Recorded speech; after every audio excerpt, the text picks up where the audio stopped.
نحمدہ ونصلی علی رسولہ الکریم اما بعد فاعوذ باللہ من الشیطان الرجیم بسم اللہ الرحمن الرحیم ثم اوحینا الیک ان اتبع ملۃ ابراہیم حنیفا وما کان من المشرکین۔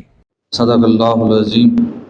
سورہ نحل آیت نمبر 123 آپ کے سامنے تلاوت کی ہے۔ اللہ تعالیٰ ارشاد فرما دیں ثم اوحینا الیک، پھر ہم نے آپ کی طرف اے پیغمبر صلی اللہ علیہ وسلم وحی کی، ان اتبع، یہ کہ آپ پیروی کریں، ملت ابراہیم، ابراہیم علیہ السلام کے ملت کی، ابراہیم علیہ السلام کے دین کی، حنیفہ، جو کہ یکسو تھا، وما کان من المشرکین، اور وہ مشرکوں میں سے نہیں تھے۔ ملت ابراہیم کیا ہے؟ ان دنوں سنت ابراہیمی کا دور ہے۔ ہم سب سنت ابراہیمی کے لیے تیاریاں کر رہے ہیں۔ عید الاضحیٰ آنے والی ہے، قربانی کے لیے ہم سب انتظامات کر رہے ہیں۔ سنت ابراہیمی کے مراحل ہمارے ہاں قربانی کی صورت میں، اور اس وقت حج کا میدان سجا ہوا ہے، وہاں پہ بھی سنت ابراہیمی کے ہی عوامل زیر عمل ہیں۔ یوں سمجھ لیجئے کہ ہر طرف سنت ابراہیمی کی آواز ہے۔ تو ایک لمحے کے لیے سوچنا یہ ہے کہ سیرت ابراہیمی کو بھی دیکھا ہم نے، کیا سیرت ابراہیم کا مطالعہ کیا، کہ دیکھا سیرت ابراہیم کیا ہے، یا ہم صرف آسانی کی طرف ہی جا رہے ہیں؟ سنت ابراہیم تو آسان ہے۔ ایک جانور خریدا، اس کے گلے پہ چوری پھیر دیں گے، سنت ابراہیمی ہو گئی۔ ہمارا کیا گیا ہے؟ ہمارے لیے مشکل کیا پیش آئی ہے؟ سنت ابراہیمی کا اگر مطالعہ کریں، میں مختصر سا احوال بیان کروں گا کہ اتنا طویل موضوع ہے کہ اس پہ کئی مجلسیں ہو سکتی ہیں۔ مختصراً یہ کہ حضرت ابراہیم علیہ السلام کی سیرت کا اگر مطالعہ کریں تو ان کی ڈکشنری میں، ان کی سنت میں نہ تو دور کی بات، کیوں کا لفظ بھی نہیں ہے۔ ان کی ساری زندگی ہماری سوچ کے مطابق، ہمارے نظریے کے مطابق مسائل اور آزمائشوں سے بھری پڑی ہے۔ ان کی زندگی کا ہر موڑ آزمائش پہ ہے۔ لڑکپن میں گھر سے نکال دیا گیا، اس کے بعد آگ میں پھینک دیا گیا، ہجرت کرنی پڑی، بڑھاپے میں واحد اولاد جلا وطن کر دی، آنکھوں سے اوجھل کر دی۔ اس حالات میں جس وقت وہ مکمل طور پہ توجہ طلب تھا، ایک بار بھی اللہ سے نہیں پوچھا کہ کیوں، اس کا مقصد کیا ہے، نہیں، حکم ملا فرما برداری۔ اور پھر اگر ہم اپنی زبان میں بولیں تو زمانے کے تھپیڑوں سے بچ بچا کے اگر وہ بچہ لڑکپن کو پہنچا تو کہا اس کے گلے پہ چھری پھیر دو۔ ایک لمحہ بھی توقف نہیں کیا۔ خواب آئی، جبریل نہیں آئے، چھری پھیر دی۔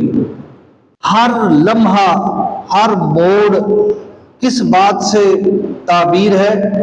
فرما برداری سے، اللہ کے حکم کی تابع داری سے، سر تسلیم خم سے۔ یہ ہے ملت ابراہیم حنیفہ، یکسوئی ہے، صرف اور صرف ایک ہی منہج ہے۔ وہ کیا ہے؟ اللہ کی فرما برداری، توحید، توحید کا پیکر۔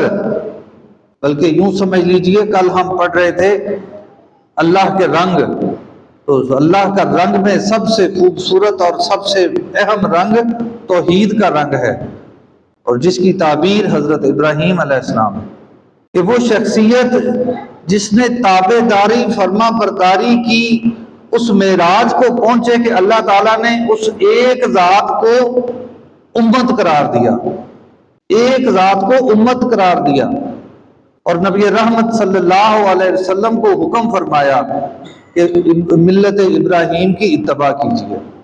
آج ہمارے لیے بھی یہی حکم ہے، سیرت ابراہیم کا مطالعہ کیجیے، ان کے زندگی میں جس انداز سے انہوں نے اللہ کے احکامات کو سر تسلیم خم کیا، ہمارے لیے بھی یہی حکم ہے۔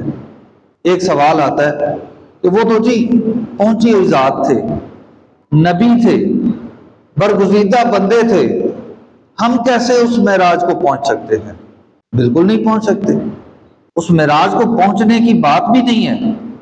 سوال یہ ہے کہ آج لتا کی نقل، ملکہ ترنم نور جہان کی نقل، جناب یہ جتنے شیطانی ٹولے کے سرگنے، سلمان خان کی کاپی، موسے والا کے ڈائیلاگ، جب ہم یہ بولتے ہیں، یہ کاپیاں کرتے ہیں، تو اس وقت ہمارے ذہن میں یہ ہوتا ہے کہ ہم وہ بن جائیں گے، کیا اس کی کاپی کرنے والا وہ بن جائے گا؟ نہیں، لیکن ہم ان کے پیروکار، ان کے فالوور بن رہے ہوتے ہیں۔ اس وقت تو ہم ان کی معراج پہ نہیں پہنچ رہے ہوتے، ہم ان کا سٹائل اپنا کے تو اپنے آپ کو ان کی صف میں کھڑا کر رہے ہوتے ہیں۔ لیکن جب اللہ کے پیغمبروں کی، اللہ کے بندوں کی تابع داری کی بات آتی ہے تو ہمارے ذہن میں یہ خیال آتا ہے کہ ہم تو وہ نہیں بن سکتے۔ تو بھائی ان کو وہ بننے کی ضرورت بھی نہیں ہے، ان کی لائن میں لگیں، ان کے فالوور بنیں، ان کی اتباع کیجئے، انہوں نے جو طریقہ کار بتایا، جس طریقے سے زندگی گزاری، اس میں سے کچھ تو حاصل کیجئے، اس لائن میں تو کھڑے ہو جائیے۔ بات یہ ہے کہ یہ سیرت پڑھ کے ہم نے اس سیرت میں سے وہ فلسفہ لینا ہے جو اللہ کو مقصود ہے۔ سنت ابراہیمی کے وقت جب ہم قربانی کا مرحلہ آئے گا ہمارے سامنے، تو اس وقت دو چیزوں کا خیال رکھیں۔ ایک بات کا ہم بہت خیال رکھتے ہیں، جانور خریدتے وقت ہم پوری تسلی کرتے ہیں کہ اس جانور میں کوئی عیب نہ ہو، کوئی نقص نہ ہو۔ کیوں؟ عیب ہوا تو قربانی قبول نہیں ہوگی۔ تو اس وقت ذرا اپنے گریبان میں بھی جھانکیے کہ اگر جانور میں عیب ہوگا تو قربانی قبول نہیں ہوگی، ہمارے اندر عیب ہوگا تو قربانی قبول ہو جائے گی۔ یہ سوچنا ضروری ہے۔ اور دوسری بات، اس جانور کے گلے پہ چھری پھیرنے سے پہلے اپنی انا کے اوپر بھی چھری پھیر لیجیے۔ وہ انا جو آپ کو اپنے بہن بھائیوں سے دور رکھے ہوئے، جس نے رشتہ داریوں میں دراڑ ڈال رکھی ہے، ذرا ذرا سی بات پہ سال ہا سال سے ایک دوسرے کے دروازے پہ قدم نہیں رکھا، اس انا کے گلے پہ بھی چھری پھیر لیجئے، اس کے بعد اس جانور کے گلے پہ چھری پھیریے۔ اللہ تعالیٰ ہمیں سیرت ابراہیم کا مطالعہ کرنے کی توفیق عطا فرمائے اور وہ فلسفہ اپنانے کی توفیق عطا فرمائے جو اللہ کو بہت پسند ہے۔ اللہ تعالیٰ سمجھنے اور عمل کرنے کی توفیق عطا فرمائے۔ جزاک اللہ۔